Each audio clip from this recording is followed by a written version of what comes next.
While we're waiting for the gel coat to dry, let's talk about wet sanding for just a minute.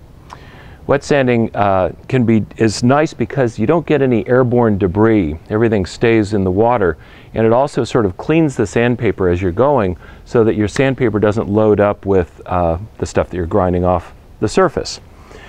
I'm going to be starting with 320 grit sandpaper, and as I said, this is very, very fine, but then again, I'm dealing with a really smooth surface that doesn't have to be ground down very much. One of my favorite tools is this relatively inexpensive 3M sanding block. Now this takes quarter sheets of paper.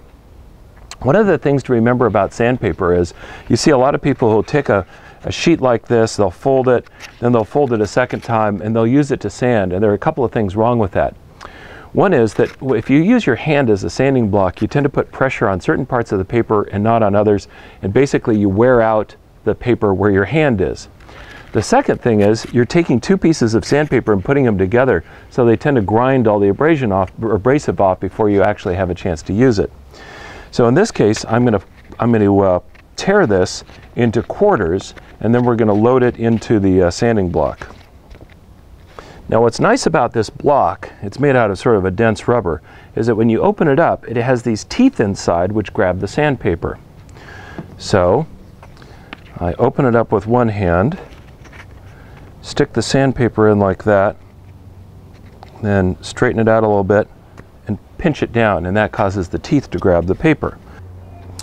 Because this is flat and yet slightly flexible, as I go across these surfaces, I get good surface contact, and it tends to knock down the high spots without affecting the low spots.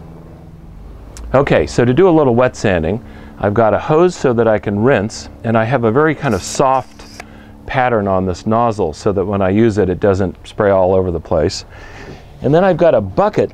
You can see it's got a little blue tint from previous wet sanding. This has just got water and a little bit of ammonia in it, and the ammonia makes it possible, it kind of acts as a lubricant and makes the paper slide a little easier.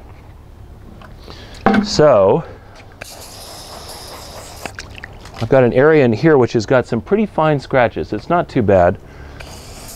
So I'm not actually going to do a gel coat repair, I'm just going to try to rub them out.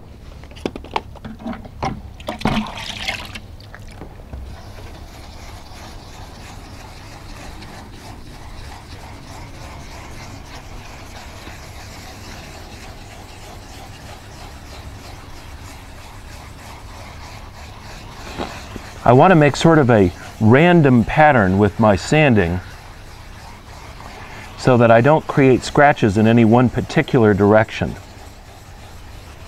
You can see that I'm getting a little bit of the gel coat off of it, and that the paper has blue on it that's the ground off gel coat, but notice that the paper is actually pretty clean. That's the advantage of wet sanding. So if I want to check my progress at any stage along here, I can just rinse it off.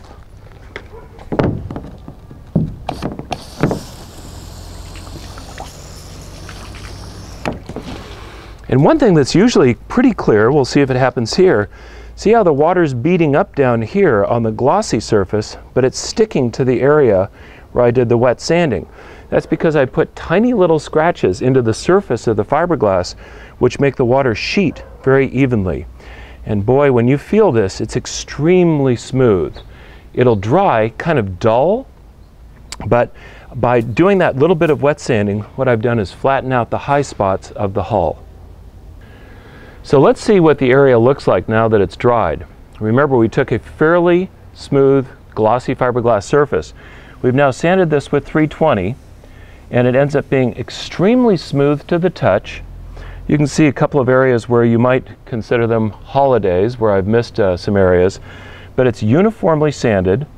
And what's interesting, and it's going to be hard to see this, but as you get to the edges of this, you can see where the laminate of the hull was actually wavy because it had the print through from the glass from underneath.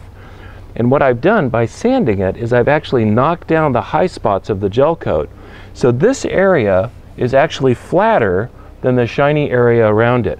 And if I really wanted to trick out this boat, I would wet sand the whole thing and flatten it out, with one of these sanding blocks, or possibly a larger sanding block, so that I get all the high spots down and everything is as smooth as it can possibly be. Frankly, I'm not that good a sailor, and so I'm not going to spend that much time, but this particular area is now smoother than the surrounding areas. Okay, well, we've given the gel coat plenty of time to dry. Now let's take a look at it. Now if you look right down here on the boat, you can see this line, which turned out to not have a great color match. You may not even be able to see the difference, but it's there. But we've now filled in that scratch with that thin line of gel coat. Now, what's interesting is that I'm going to sand away most of it. So what's really going to be left is just the amount of gel coat that's in the little V-shaped scratch. So even though this looks fairly broad right now, I'm going to get rid of most of it. So let's see what happens when we wet sand this. I'm using a new sheet of 320 grit, wet or dry, and I'm going to use just a gentle motion as I go over the top of this. Now, first thing you notice is that the debris or the sanding residue that comes up is that bright blue color, because I'm really cutting into the new gel coat, not into the gel coat on the hull. And I'm just going to go in a very soft circular pattern like this. Probably takes about 90 seconds or so. And as I do this, I feel less and less drag through my fingertips on the sandpaper. That's because the little raised area where the gel coat repair is actually flattening down, and it's becoming a nice smooth surface. Okay, that's about 90 seconds or so. Let's wipe this off. You can see we took off a little color in the process. Most of that is the gel coat that I applied this morning. And then we're going to have to take a very close look at this, because the scratch is right in here, but you can barely see it. Now, you can actually see it only because the color is off, but you can't feel it with your fingers.